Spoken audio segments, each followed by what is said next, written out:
Good evening, everyone. Thank you so much for joining us. I'm Jen Maxey, the Director of Public Programs at Holocaust Museum, LA, and we are here tonight to talk about the third film in our Teicholz film series, Lost Transport.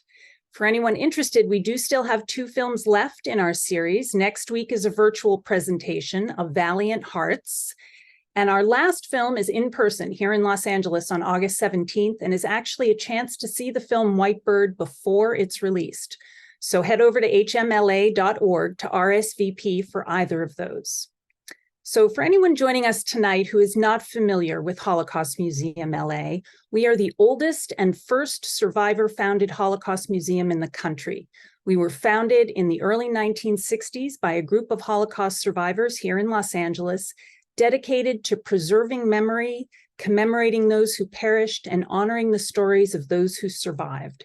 Our mission is to inspire greater humanity through truth, and we're very proud to be at the forefront of helping to combat bigotry, anti-Semitism, and discrimination in all its insidious forms.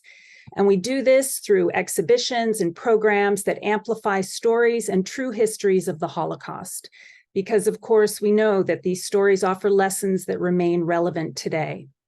Our film discussion tonight centers on the complex relationships among 3 women as the war was coming to a close and liberation was at hand, illuminating the complexity and grief that surrounded the Holocaust. We're joined tonight by Rabbi Susan Nanus, who is the Director of Programs and one of several rabbis at Wilshire Boulevard Temple here in Los Angeles. A graduate of the Yale School of Drama, and prior to becoming a rabbi, Susan was a playwright and a film and television writer in New York and Los Angeles. Her play, The Survivor, about the Warsaw Ghetto, was produced off-Broadway, on Broadway, and here in Los Angeles, and she has won numerous awards for her television writing.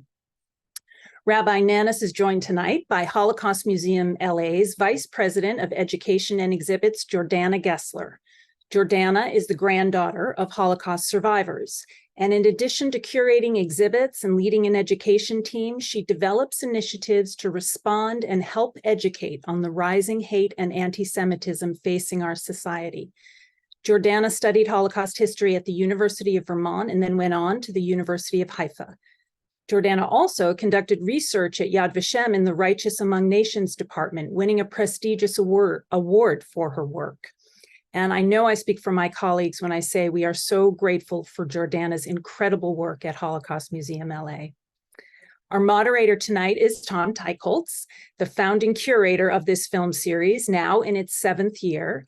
Tom is an award-winning journalist and the son of Holocaust survivors, and our series is named for Tom's parents. So Rabbi Nanus, Jordanna, and Tom, take it away. Hi. Well, first I want to welcome everyone who's watching to this third film in our series. It's really been great, great films we've had this year, and I want to thank the supporters of this film series, the Rita and Leo Greenland Foundation, the Nazarian Foundation, the Davidson Hooker Foundation, the Richenthal Foundation, and our new supporter, the Zilka Foundation. And if any of you watching enjoy this programming and enjoy this series, please feel free to contribute.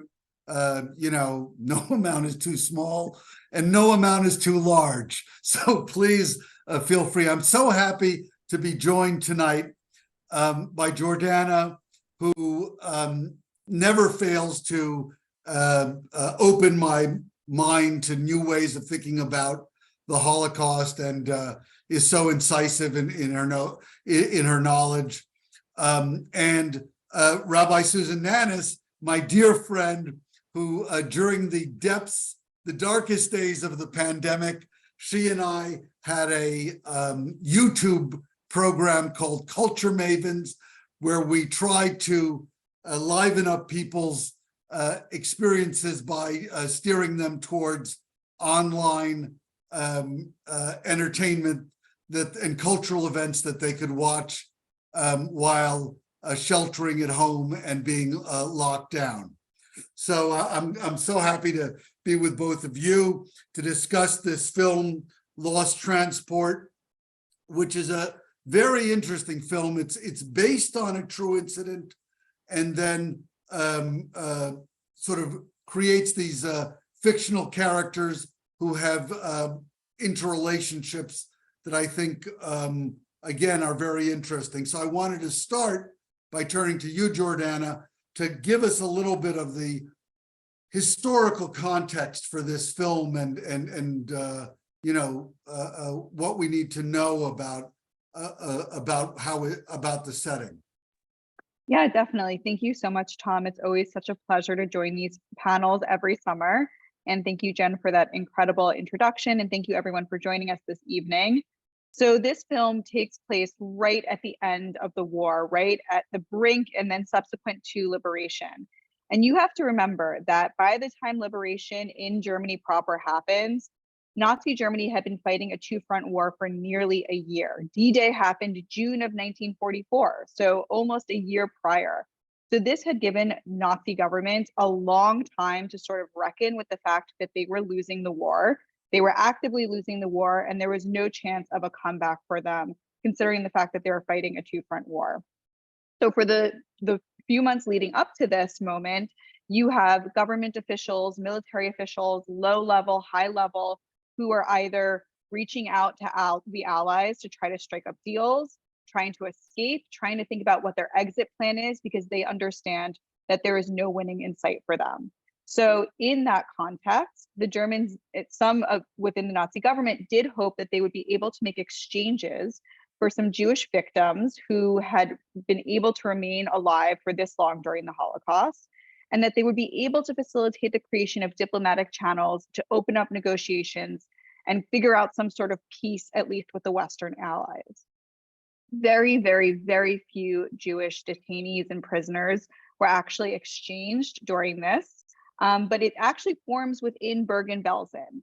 And Bergen-Belsen is a massive concentration camp that was in Germany proper. And also, in addition to having numerous prisoners in it throughout the war, is actually one of the sites where it receives Jewish victims marching on death marches from Eastern Europe as they're being evacuated. So at the end of the war, April 1945, there's overcrowding, there's extreme starvation, there's extreme violence. And this is where the Nazi government starts to, in days before the British even liberate the camp, this is how close to the end it is, they organized 3 different trains to go from Bergen-Belsen with about 7,000 Jews. One of the trains ends up being liberated by the Americans. One of the trains makes it to Theresienstadt, which is where they were all headed. And then the third train is known as the Lost Train. It never reaches the destination and is liberated by eventually the Soviet troops outside of a very small village in Germany. So that's sort of why this train is there, and that is the true historical fact of this train. I will also mention, just contextually, there is a lot of dysfunction in these last few weeks and months of the war. There are not clear orders and directions within the German military, within the German government. There's a lot of confusion over who and what is supposed to be happening. There's also a lot of fear of the advancing Soviet army, with rumors of some instances of brutal rapes and looting. And we do see some of that in the film. And so that is the historical context for this. And then, of course, for most of the people living in Germany in the countryside, they're mostly women, right? Women are very, very young children because everyone else had been called to fight this unwinnable war. And that's sort of the historical context that we find ourselves in for the film and for these 3 women and their lives and connections crossing paths. And, before I turn to you, Rabbi Nanus, I just wanted to say that this film is written and directed by a woman, Saskia Diesing, who was born in Germany, but really spent most of her life in the Netherlands. And the Dutch Jews were, many of them, taken to transit camps, such as Westerbroek, and some of them, in fact, did end up in Bergen-Belsen. And so this in this story, we see a group of Dutch Jews in particular who are on the train. And so that's also important. And yes, the Soviet army who had fought at Stalingrad were basically starving before they sort of got to sort of liberate and then try and take control of all these territories. So, and their behavior historically and reportedly was quite brutal. So anyhow, Susan, let's hear what was your reaction to this movie, and what did you think about it? Well, I liked it a lot, and I'm going to talk about that, but I want to ask Jordanna a question. So as the movie opened, what struck me, and you sort of just talked about the conditions at Bergen-Belsen, is how clean and healthy these Bergen-Belsen inmates looked on the train. And it kind of like took me aback. They weren't dirty, they weren't ragged, they weren't skinny, their hair was normal. Was that was not authentic, correct? That was a mistake. So there would be mixed. So yes, extreme starvation for everyone in Bergen-Belsen, extreme overcrowding, extreme dirtiness. As far as the length of hair, some people's hair might have been a little bit longer because they had been on death marches. Their hair wasn't being shaven as or in an organized fashion the way it had been in the camps. But yes, I mean, it was horrific. There was incredible overcrowding, and we see a little bit about the fact that people continue to die after liberation. This is true in Bergen-Belsen. Eventually, in actuality, the British basically need to burn down much of the camp because it's so infected with disease and lice when they liberate it. But yes, in actuality, people would have been emaciated, very dirty, very weak. They might have had some longer hair, but not clean. And just to Tom's point, because I know that it's a common person who we're very all familiar with, or many of us are, Anne Frank was a Dutch Jew who was in Bergen-Belsen.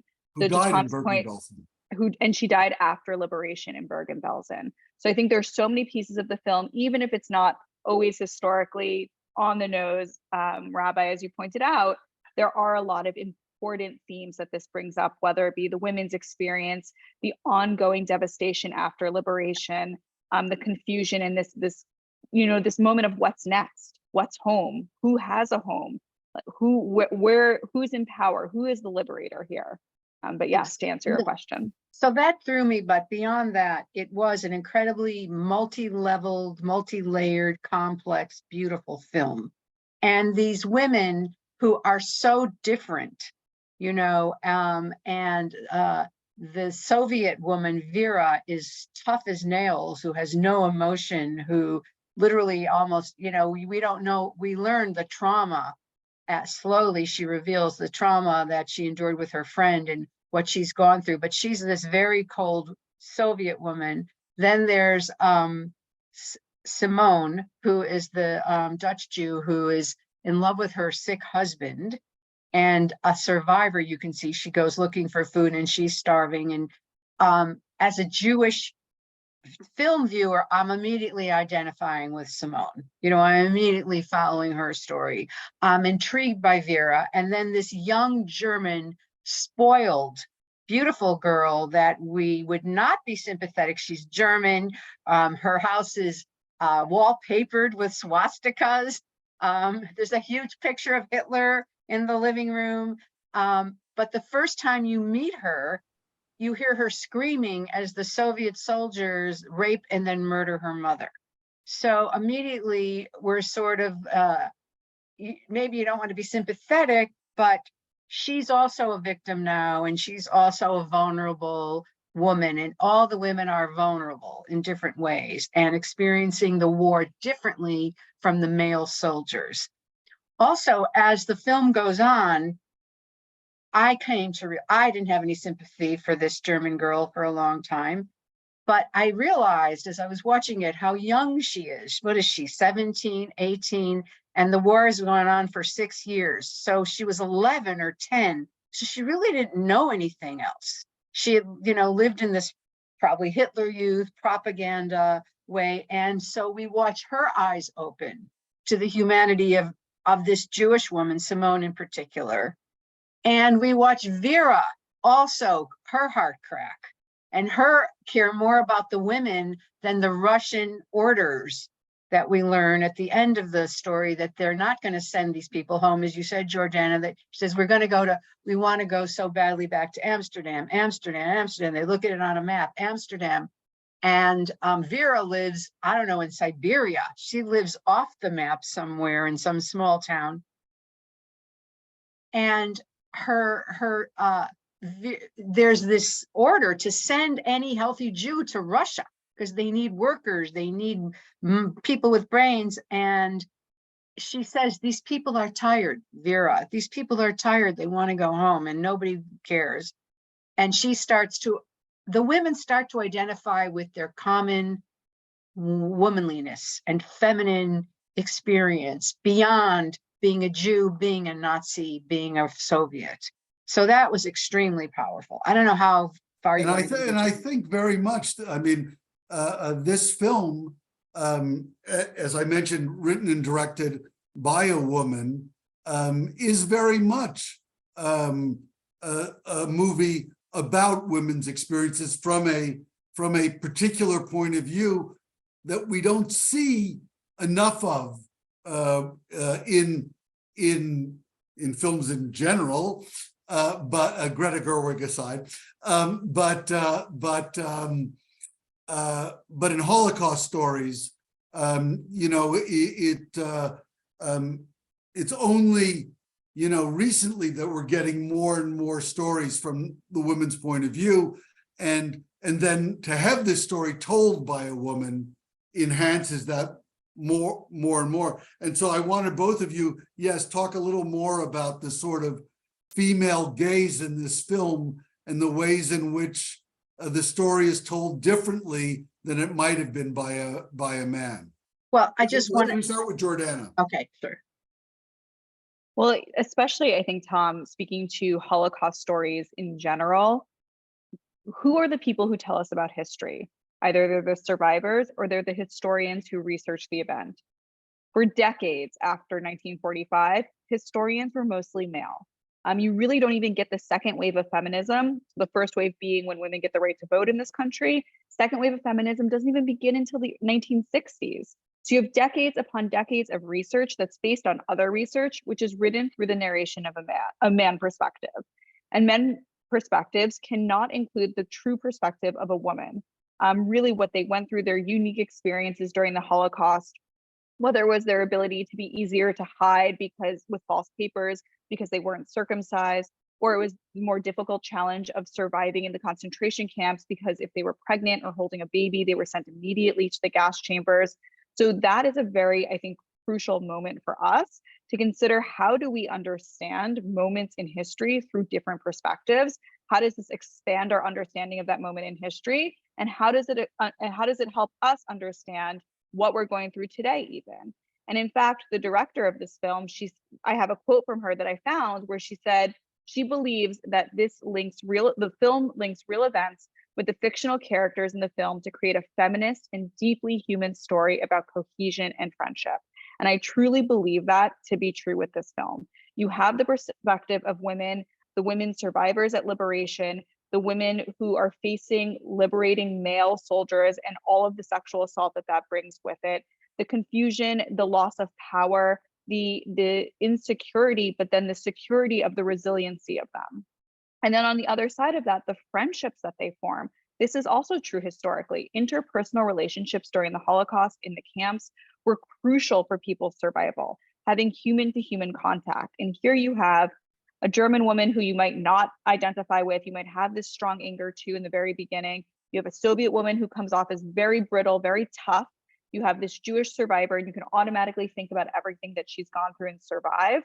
And the fact that these three different people can find commonality and cohesion with each other, I think speaks to the fact that this film not only reminds us that female perspectives are important, but is actually a film about combating hate, right? Like, how do we break hatred and stereotypes? It's getting to know the other person. it's creating a friendship, it's helping them to understand them. And that's truly what I think this film does really well. And I hope that more films, by taking these different perspectives, by looking at whose experience is missing from this piece of history, whose experience is missing from the narrative, the more we do that, the more I think we will understand about ourselves. And I think you bring up a really good point in that the way the film is set up, each of the three main women have a mindset, right? So, you know, obviously the Simone, the Jewish woman,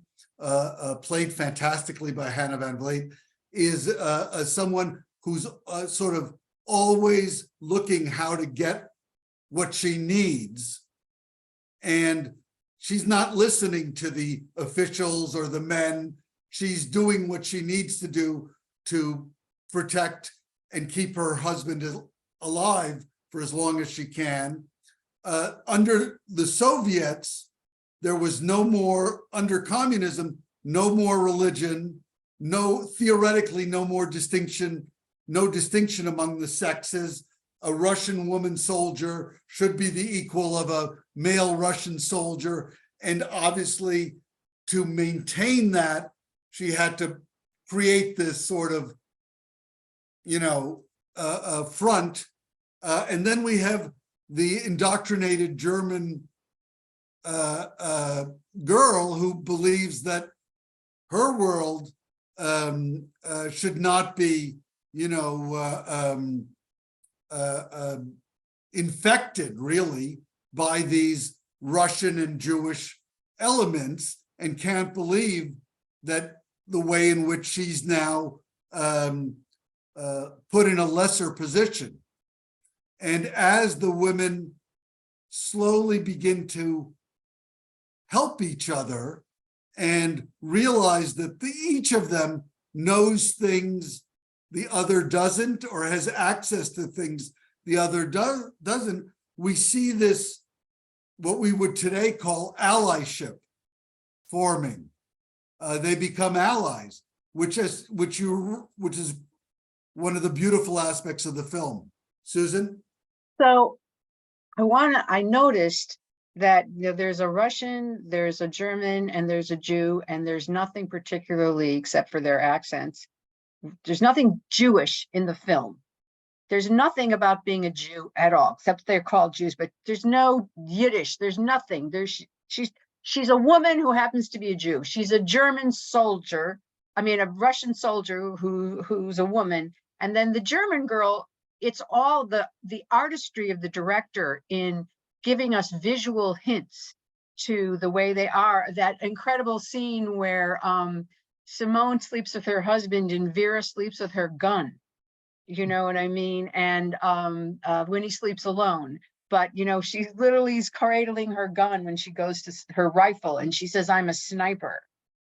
So there was that. And also, when we talked about the feminist gaze, the bonding is through things that women, I think viewers really resonate with, like having to cut these women's hair and how terrible it was to lose your hair.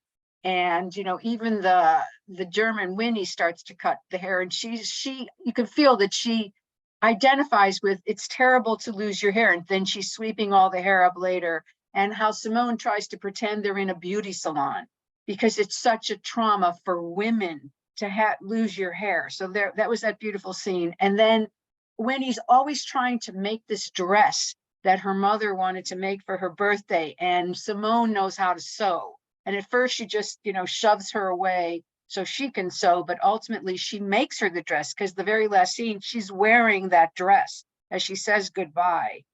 So there are these, and then Vera sees Winnie being raped. That's the first time, you know, she pulls the guy off of her, and she's very aware. They talk about the women, you know, as something to use or whatever. And so each woman, they bond over the most subtle female experiences that a man say, okay, you cut my hair, you shaved my head, but it's a woman's thing. So that is the woman's way in to the subtle connection until they're helping each other in the most shocking way when Simone basically decides to stay and not get on that boat, say, you'll send the Americans for me, to basically nurse Winnie back to health. She saved her life. She stayed to save this girl's life. So that's the incredible result of this very subtle weaving of experiences and understandings with so little language. That's what was so impressive to me is this film. It was the most delicate of speech or hints, and you understood, and you saw them bond. Yeah, and I think that Simone is very much a Dutch assimilated Jew. Yeah. Right. And that is I think true to the experience of many of the Jewish families in the Netherlands who were not in Amsterdam in particular, but who were not necessarily religious or spoke Yiddish. Well, I have a question though. I have two questions. When Winnie was sick, was she singing her a Yiddish song? Was that Yiddish or Dutch? Do you know what I mean? When she was like, I thought it was Yiddish. I did too. I thought it was a Yiddish song when she was, and then did Vera smother all those sick people? Because that's what it looked like to me. Was she told to kill them all? Was she smothering them all? Yes. I'm going to say yes, because I think they realized they couldn't evacuate them. And the guy didn't have any medical supplies to treat them. Right. So Winnie saw her do that. Winnie saw her smother all those Jews. That was what that must have taken for Vera to have to do that. Also, I mean, that was a very shocking scene. Like, she was willing to do that because she was ordered to, but on the other hand, she was willing to smuggle out Simone to get her to be able to go home.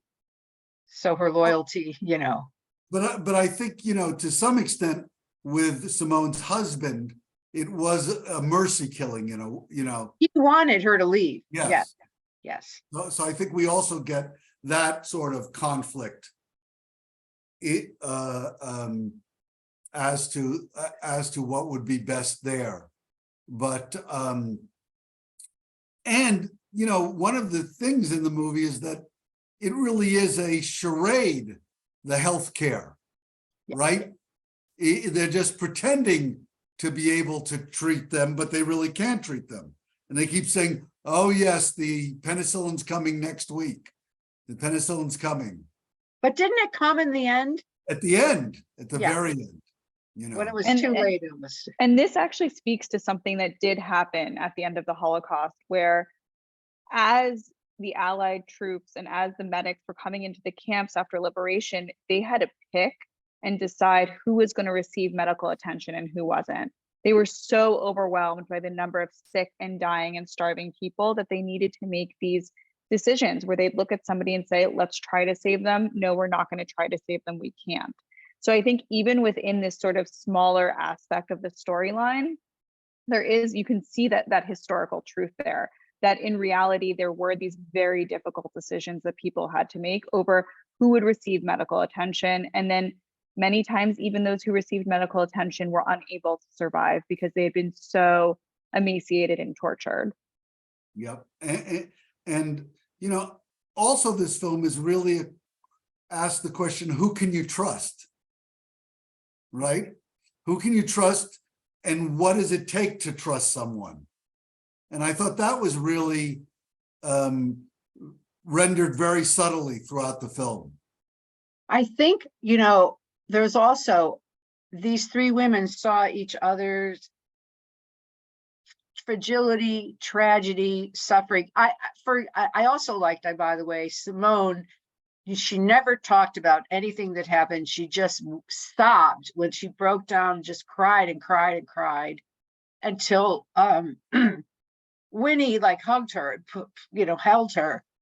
That said it all. We didn't have to know anything more than her just sobbing, after her husband died and she's just sobbing.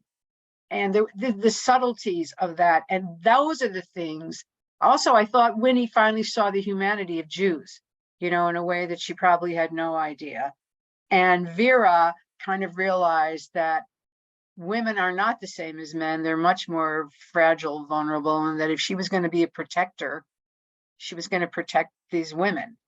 That was, what she was called to do. She had killed 200 men and had their notches on her rifle, 200 Nazis. So she was a very tough, closed person in the beginning. She had no expression even. And there were some legendary Russian snipers in the war. That's a historical truth, though. Not that I know any of them were women, but there is historical for women in the Soviet army. So women didn't fight in the Soviet army the same way that men did. However, there was an all-female military aviation group of all Soviet women who were called the Night Witches by the Germans. And it was the first female military pilot group in the 20th century to engage in enemy combat. So although there wouldn't have been this Soviet women snipers, there were in fact Soviet women in combat. Right. Which was the first time in our understanding of modern warfare that it took place in the 20th century. So I think even her character represents something very historical. Yes. And also, go ahead. No, I was just going to say, again, it was part of the Soviet ethos, communist ethos of equality, so-called. In the chat, by the way, there's a lot of discussion of whether Vera did actually smother everyone else, and and I could be wrong, but my feeling, which I didn't say, but was that Vera knew what was going to happen to people if they were taken back to the Soviet Union.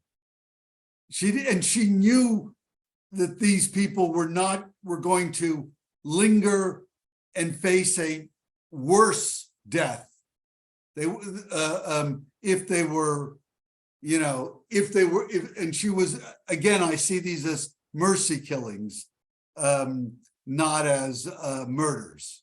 So what was she burning in the bathtub, that paper that she set on fire? Was that the order to send them to Russia?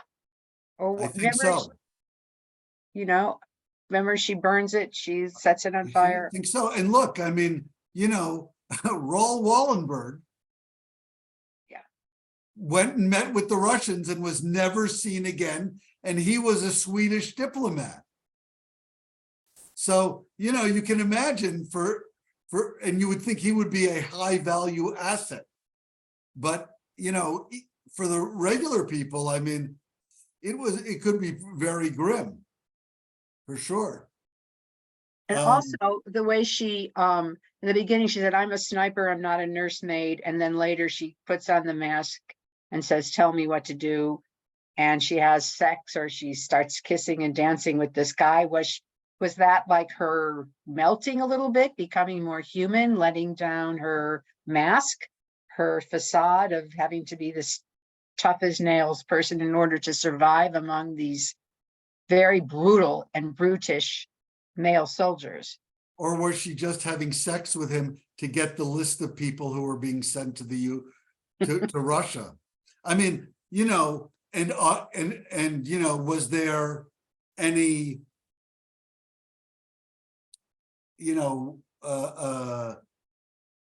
other, was she just doing it for that rather than, the physical need? We don't really know the answer to that. I kind of kept thinking that Simone and Vera were going to go off together, and that would be the happy ending, is that they would decide to live together. Really? I mean, no, I'm saying that thought crossed my mind, not that it was in the movie. I was just writing my own ending. I felt Vera was very, committed to her country, even though she said Stalin is no good. She was a Russian through and through, and she was avenging Zoya and others who had died. They had such suffering against the Germans. Each woman had her alliance and allegiance Yes. to her historical identity, and yet they overcame that. That's what is so amazing, to form this bond to help each other survive this ordeal. Basically, it was about, I know there's this thing, I know, Jordanna, you know, about camp sisters in the concentration camps, where women would pick one or two or three other inmates, I guess, and they would look out for each other completely in every way throughout the war to help each other survive. You know, they'd feed them if they were sick, they'd get them shoes if they lost their shoes, they do everything for, you know, in these little groups. And it was kind of a similar thing, trying to help each other make it through. I think what's really beautiful about this, and using three very distinct women to tell the story from these different vantage points, who created this war, right? Like, men created this war. So on some deep level, all three women were victims of their circumstances, right? They were in no way, shape, or form were they responsible for what had happened in creating this catastrophe. And I think when you first meet them in the film, they are representing a lot of the stereotypes for what we have, right? The pictures of Hitler in people's homes, that was true. Everyone had a portrait of Hitler in their homes in Germany. You have this very stoic Soviet soldier. Even if we didn't have female snipers, we did have women fighting in the Red Army. This stereotypical idea of like Soviets not having that sort of compassion, and being tough, especially in the Red Army, never to surrender. And then a Jewish victim who's just trying to survive and save her family. And what I think the film does so well is it strips that, and really, Rabbi, that's what you were getting to, that you have these women who are able to look past the stereotypes once they see what they have in common with one another. And maybe I think the message I took from this is that we should always be stripping away the stereotypes when we meet someone new. Whether or not we've been told by someone else that this person is our enemy, or this person is our liberator or savior or new controller, I think that when you strip away those stereotypes and get to know the individual and our commonality, that's when you forge cohesion and sort of fight hatred.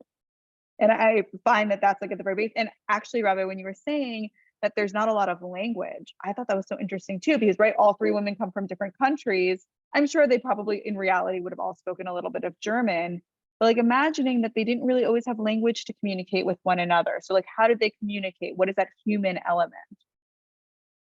There's a really interesting, very obscure film made in Israel that I actually have a copy of, about a group of Israeli Jews in Jerusalem and Palestinian or Arab Muslim women in Jerusalem who've never met or whatever, and they come together, they agree to come together to do Weight Watchers.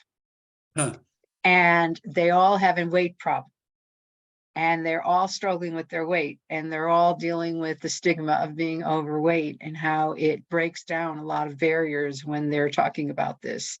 It's not like a happy ending kind of thing, but they have this common understanding as women, you know, and being criticized, and, you know, it's the sort of the Barbie thing, right? That we in the speech.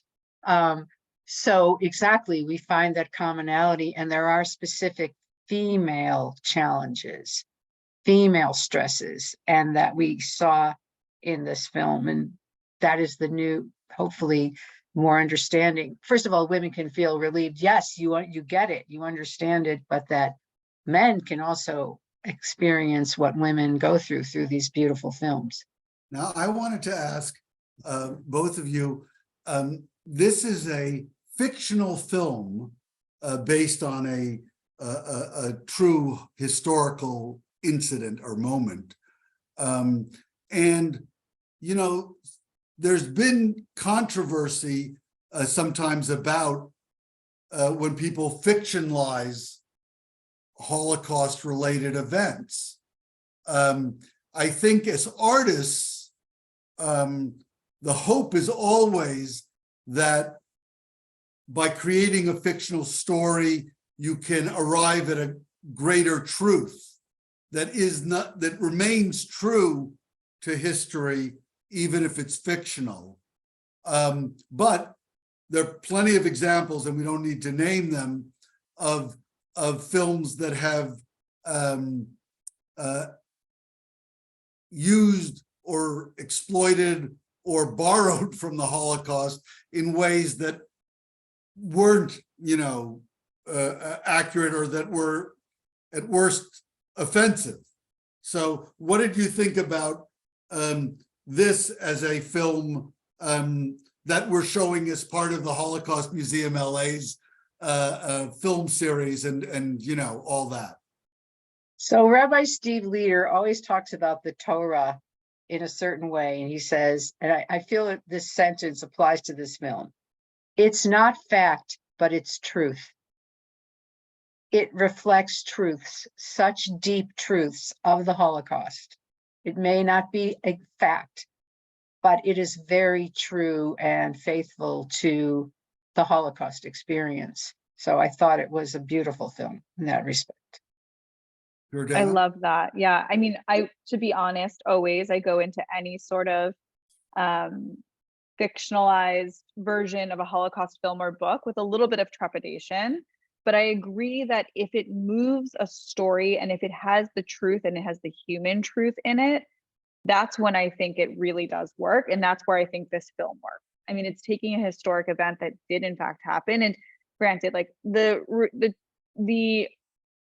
reality that a Jewish couple would have been together at this point of the Holocaust is really not realistic.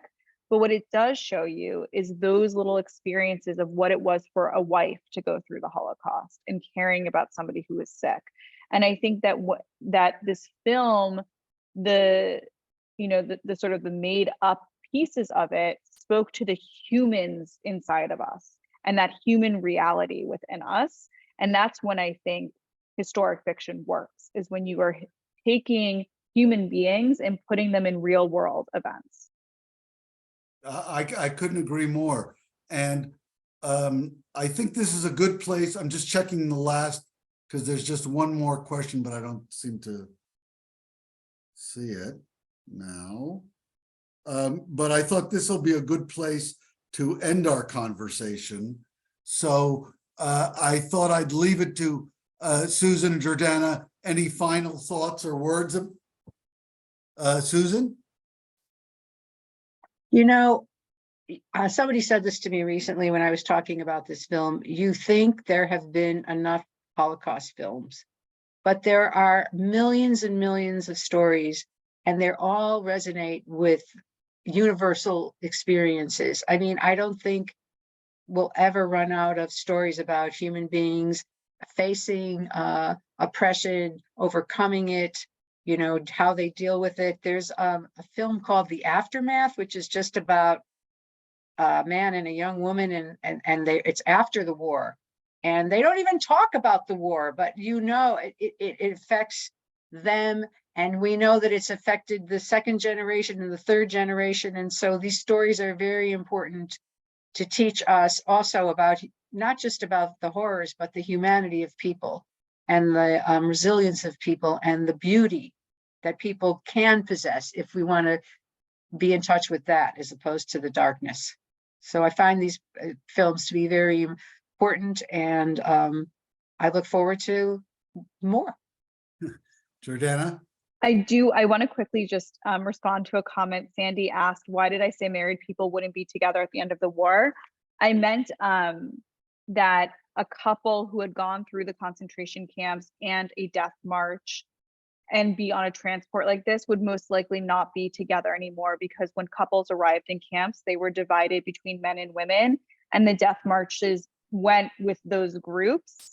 And so the likelihood that after a Dutch married couple would have gone to Westerbork and then probably to Auschwitz and then on a death march to several other camps ending in Bergen-Belsen onto a train would most likely not happen, is what I meant. Oftentimes married couples found each other again at liberation, but they wouldn't have been on the exact same journey together because people were divided simply because of their gender. So I just wanted to make sure that I clarified that point. Right. But, and after the end of the war at Bergen-Belsen, which became a refugee camp, a lot of couples and met there. Family members were reunited there. And were reunited, but these trains left before liberation. So it wouldn't be a reality really that a couple would be together on a train like this. I will say that I agree, and I always really respect and love learning from people who are in the industry and can speak to the stories that film tell us.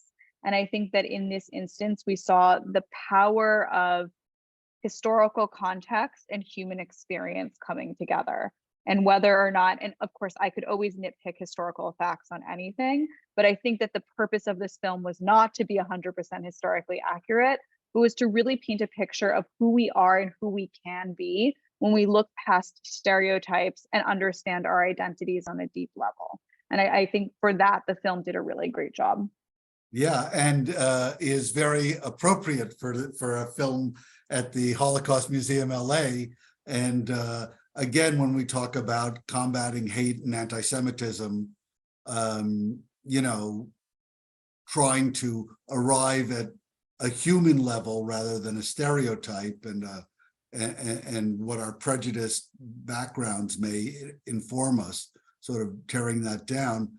This film showed that process beautifully. The last line in the film is, "Thank you." You know, Yep. so I mean, it was interesting. Thank you for what? Saving my life, teaching me about life, opening my eyes, changing me completely. You All know, of the above, yeah. right. All of the above. Now, I want to mention that there are 2 more films in the film series. The next week's film is called Valiant Hearts. It's a wonderful film about children hidden in France who happen to be hidden in the Chateau de Chambord, where the Louvre has moved their art collection when the Nazis arrived. And then the Nazis come to loot the art, and the children have to flee. And a art historian ends up being their someone who's not very child friendly, leads them to safety. And it's a great, great, great moving film. And then our last film, which is going to be in person on August 17th at the Laemmle Royal, is a sneak preview of a film called White Bird that has in its supporting roles Helen Mirren and Gillian Anderson. And it tells a fictional story about a Jewish girl in France who ends up being hidden and rescued by a handicapped classmate of hers who she and her friends had made fun of before the war began. And so it's also quite beautiful and touching. And I encourage you to please register, because our first film at the Laemmle sold out. So please register now if you want to come and see that film, whose actual release has been delayed because of the actors and writers strike. So you'll be getting a sneak preview. Thank you all. Thank you, Rabbi Nanus. Thank you, Jordanna. Thank you for asking me. Thank you. It's always great, and it was a great conversation. Good night, everyone. Good night.